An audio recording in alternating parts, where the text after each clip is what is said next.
damos cuenta, los mayores aciertos que ha tenido el ser humano a lo largo de la historia han ido más allá de la racionalidad. Y si ustedes interrogan a cualquier médico, tomando a Pedro como referente, él nos va a decir que los mejores médicos son aquellos que tienen lo que se llama intuición médica, ¿ya? O la intuición del diagnóstico. Y si usted interroga a ese doctor y le diga, a ver, por favor, doctor, ¿me puede definir cómo llegó a esa conclusión?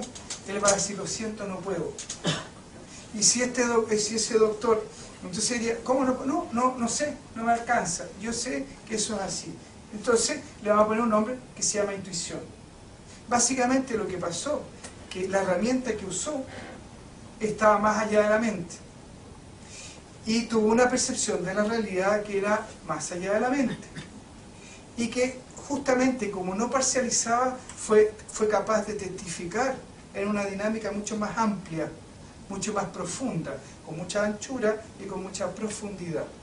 ¿Por qué no estaba limitado? Entonces, cuando esa información necesitó ser traducida, que ocupó un aparatito que pudo decodificar esa información y traspasársela a su individualidad acá. Entonces, dice, mira, de todo esto, yo puedo sacar esto que es lo que me sirve, pero todo esto para acá no te lo puedo explicar y todo esto para acá no te lo puedo explicar, porque el instrumento que estoy ocupando para poder definir esto no me alcanza. ¿Estamos? Ya, entonces sería lo segundo que es importante entender, que a nosotros, como nosotros nos percibimos, nos cuesta mucho percibirnos como entidades o como seres que no somos racionales. Y nos cuesta aceptar incluso de que podamos nosotros manejarnos en la vida sin que necesariamente funcionemos a través de la mente. Y de hecho, muchas personas, por ejemplo las mujeres, han tenido la experiencia de que están tejiendo, y se me pasó el día. Y lo pasé regio. Estaban simplemente siendo, no estaban en el proceso dinámico. Entonces, ¿qué pasa? La mecánica del tejido atrapó aquella parte de nuestra mente que está ahí, se quedó pega ahí, ¿ya? Y la persona simplemente liberó y se dejó ser, ahí estaba, ¿ya? Incluso podía conversar con otras personas, hablar, interactuar, pero no se puede decir a esa persona que estaba en un proceso racional. Si no estaba en un proceso racional, de hecho, 1 punto, 2 puntos, 3 puntos, 4 puntos, 5 puntos, 6 puntos, 7 puntos, y de hecho lo experimentamos cuando respiramos. No estamos diciendo inspiración, inspiración, inspiración, inspiración. A no ser que estemos haciendo un ejercicio específico de pranayama o otras cosas. ¿Estamos? Entonces, podemos decir de que lo que realmente nosotros somos está siempre presente y no cambia. Después podemos decir de que nosotros somos una entidad que cuando tenemos cuerpo podemos percibirnos a nosotros mismos y podemos percibir la realidad sin que necesariamente usemos la mente. Y de hecho, cuando alguien siente un estímulo, un palo o algo y hace así, la respuesta no fue racional. Entonces, ¿qué pasa? Como involucra un espacio que va más allá de la razón, algunas personas han dicho que es el instinto. Pero el instinto está básicamente preocupado de mantener el cuerpo vivo. Y cuando yo estoy percibiendo intuitivamente como médico y doy un buen diagnóstico, no estoy preocupado de la salvación de mi propio cuerpo. Por lo tanto, no podemos decir que esa percepción de intuición médica es consecuencia de un instinto. Sería un instinto si fuera relativo a su propia necesidad y a su propia realidad. Por lo tanto, podemos decir de que hay una forma de percibir la realidad que trasciende lo estrictamente mental. ¿Estamos? ¿Ya? Y esa forma que trasciende lo estrictamente mental, no puedo definir que está fuera del tiempo y el espacio, pero hay personas que dicen que está fuera del tiempo y el espacio. ¿Estamos? Y que sería un estado de testigo o testificador de la realidad. No simplemente se testifica el sucede de lo que está sucediendo. ¿Ya? Y después tendríamos nosotros ya un cuerpo físico. Ahora, ese cuerpo físico justamente nos permite esta experiencia de corporalidad. Y que cuando ese cuerpo físico no está, no necesariamente decimos estamos muertos. Porque muchas veces no tenemos conciencia del cuerpo físico y nos decimos que estamos muertos. ¿Sí o no? Cuando dormimos. no estamos conscientes de nuestro cuerpo físico, pero cuando despertamos nos decimos estuve muerto. ¿Ya?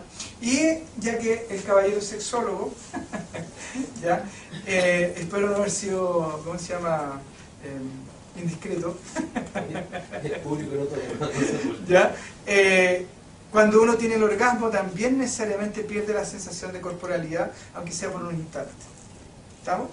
Entonces, en el fondo, también nosotros tenemos un cuerpo físico y que a veces el no sentir el cuerpo físico o no tener conciencia de él no implica que necesariamente estemos muertos. ¿Ya? Entonces, ¿a qué voy con esto? Que para que aquello, ¿ya?, que es lo que nosotros somos y que nos permite tomar conciencia de quiénes somos, necesita ciertas condiciones para que se pueda expresar plenamente. Y todas sus cualidades se puedan expresar libremente. ¿Estamos? Y a partir de esa conciencia es poder instalar, por decirlo así, en nosotros esa percepción de nosotros mismos y esa percepción de la realidad, necesitamos generar las condiciones para que eso pueda suceder. Entonces, una persona perfectamente puede decir yo nunca he muerto y nunca he nacido, sin que necesariamente se haya muerto nunca. ¿Me comprenden? Porque la percepción que tiene de sí mismo es una plena toma de conciencia de que él es el ser, que está permitiendo que todo sea. Ahora, ¿qué pasa? Como nosotros tenemos un ego, nos cuesta mucho pensar o sentirnos siendo uno sin esa perspectiva egocéntrica, que el ego justamente es el que marca el límite. El que, de alguna manera, el ego surge cuando la energía, o la energía universal, como quieran llamarlo, lo que pasa es que cuando ustedes entienden energía universal hablan del absoluto, ¿no? Ya. La energía universal, cuando la energía universal toma conciencia de sí, surge el ego. Porque si no tiene conciencia de sí, ¿cómo puede decir hay dos? Entonces, basta con decir yo soy para decir hay ego. A pesar de que en algunas prácticas se plantea el yo soy como la ultérrima realidad que uno puede tener de sí. Pero aún ahí hay ego, porque hay dos yo soy. Hay un yo. ¿Ya? Por decirlo así, el pleno estado de conciencia ni siquiera hay un yo soy. Y de hecho, cuando ustedes se experimentan a sí mismos siendo, no están diciendo si estoy siendo. ¿Ya? Y pasó el día y gozaron, y relajaditos, pues no había mente, no había nada, y no dijeron yo soy, ni fui. Algo pasó. No sé qué pasó, me experimenté libremente, plenamente, fluidamente, sin roce. ¿Ya? Pero no, necesito ir al pasado para rescatar en el presente y etiquetar esa realidad y poner, yo estuve siendo. Incluso puede que la gente esté al lado de nosotros se ría un poco. Ya. ¿Entiendes? Porque en el fondo suena como ridículo decir yo fui. Siempre estoy siendo. El punto es que a veces tengo conciencia y a veces no tengo conciencia. Entonces, mientras más identifico con mi mente, más me separo. Mientras menos me identifico con mi mente, menos me separo. O estoy menos en el ego. ¿Vamos? Entonces, tomando un poco este feedback que hablaba Pedro, estoy haciendo referencia para allá voy. Entonces, nosotros necesitamos tenemos un cuerpo físico y para que este ser se pueda expresar plenamente, necesitamos generar las condiciones necesarias para que eso suceda. ¿Vamos? Y entre una de esas condiciones necesarias, y es por eso el sentido de que tiene que ustedes hayan estudiado con este maestro y que hayan hecho todas estas prácticas, es justamente ir refinando nuestro sistema nervioso. ¿Por qué? Porque a partir de ir refinando nuestro cuerpo, nuestra percepción se va haciendo más refinada, más aguda. ¿Me comprenden o no? Entonces ustedes dirán, bueno, pero ¿qué acá, allá? Si nosotros vemos una piedra, podemos decir perfectamente que esa piedra siente, ¿no es cierto? Porque reacciona a la temperatura. Pero no podemos decir que está pensando. ¿No es cierto? Si nosotros vemos una plantita, podemos decir que no solamente la planta siente, sino que además tiene inteligencia para poder ubicar la luz. Y no solamente ubicar la luz, sino que generar una serie de procesos que necesitan orden, dirección, etcétera, etcétera, para convertir la savia, convertir, qué sé yo, todo el cuento para poder mantenerse viva. Entonces podemos decir que siente y piensa. Y si después nosotros vemos un perro o un gatito, vemos que el perro tiene emociones y las expresa con mucha intensidad, con más intensidad que nosotros incluso.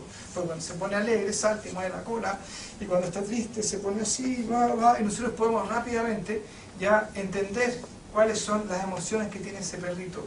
Y cuando ve el plato de comida, se abalanza con todo, ¿ya? Incluso es más, ya son tan intensas sus emociones que si damos, depende de la relación que tenga, le quita el plato, el perro le parece, en algunos casos no, depende ya cómo sea el animalito. Entonces, sus emociones te van a entender. Entonces, si nosotros observamos todo eso, bueno, ¿y por qué si estas entidades o estos seres son capaces de sentir y de pensar? Porque el perro, si yo le digo Bobby, viene, y si le digo Chucky, no pasa nada. ¿Estamos? Incluso es más, puede que yo le diga Bobby y Bobby ni aparezca, y Pedro le diga Bobby y se le tira encima. ¿Estamos? Entonces también el perro es capaz de reconocer todo eso. Entonces, ¿por qué decimos, bueno, si estos seres son capaces de sentir y de pensar y hacer una serie de cosas, ¿por qué no son iguales a nosotros? Justamente porque su biología es lo que se lo impide. Hay un proceso biológico que no podemos decir que no se ha completado. ¿Por qué no podemos decir que no se ha completado? Porque el perro reúne todas las condiciones necesarias como para poder existir como existe, vivir como vive y cumplir su misión de vida. Entonces, nosotros no podemos decir que como seres humanos no hayamos completado nuestro proceso. Estamos diciendo de que si nosotros queremos dar un paso más, necesitamos dar un paso más. Y eso implica hacer un esfuerzo más, modificar nuestra propia voluntad, como muy bien dijo Pedro. Hay ciertas leyes naturales como la ley de gravedad, y una ley natural, según lo que yo tengo entendido, es que el trabajo personal no es endosable. Y el trabajo espiritual tampoco es endosable. Por eso, si ustedes estudian la Escritura, ya a través de los siglos, de distintos maestros, se darán cuenta, si consideramos el concepto de iluminación, ¿todos entienden lo que es el concepto de iluminación o liberación? No hay ningún maestro que le diga a un alumno, yo te voy a liberar o yo te voy a iluminar. ¿Por qué? Porque el maestro, por mucha intención que tenga de iluminar o liberar a alguien, no puede hacerlo, porque la responsabilidad de iluminarse o de liberarse es personal, no es endosable. Por muy buenas intenciones que tengamos nosotros, no es endosable. Entonces, si nosotros queremos dar ese paso más para que esas cualidades del ser se puedan expresar plenamente, necesitamos, a través de nuestro esfuerzo personal, a través de nuestra decisión, a través de nuestra voluntad y a través de nuestra actitud, ya dar ese paso, para que eso pueda suceder. Y si ustedes se dan cuenta, ninguno de los que llegó al Huesa, ya llegó obligado. Todos llegaron por sus propios caminitos, por sus propios pasos, por sus propias decisiones, y todos los que están acá también lo hicieron por su propia voluntad. Por lo tanto, eso está confirmando de que si nosotros queremos crecer, si nosotros queremos dar ese paso más para poder ir cambiando no solamente nuestra biología, sino que además reformular ya la información que nosotros tenemos a nosotros mismos, ya es una situación estrictamente personal. Entonces, ¿qué pasa? De alguna vez volvemos a decir, para poder estar en ese estado de conciencia donde la persona se identifica plenamente con el ser y puede decir, yo no he muerto, no he muerto nunca, ni he nacido nunca, ¿ya? Necesita modificar su biología para que finalmente eso que está pueda surgir y pueda expresarse. De la misma manera que las emociones del perrito necesitarían modificar su biología para que pudiera expresar plenamente lo que él siente en nuestro lenguaje. Porque en su lenguaje él siente que está cumpliendo la misión perfectamente, ¿no? Entonces, ¿qué pasa? ¿Qué nos dice eso? Que bajo la perspectiva del ser, lo que está sucediendo es siempre perfecto. Y que por lo tanto, ya no hay contradicción en lo que está existiendo, porque lo que está existiendo es siempre en tiempo presente. Nunca es ni el pasado ni el futuro, es siempre presente. Y en ese presente, el suceder de la existencia es en sí mismo perfecto. El punto es que dentro de esa perfección, yo también puedo decir, estoy consciente que existen ciertas cualidades o que el ser en su potencia, en su capacidad de expresión puede ser mucho mayor aún, y yo quiero, yo por mi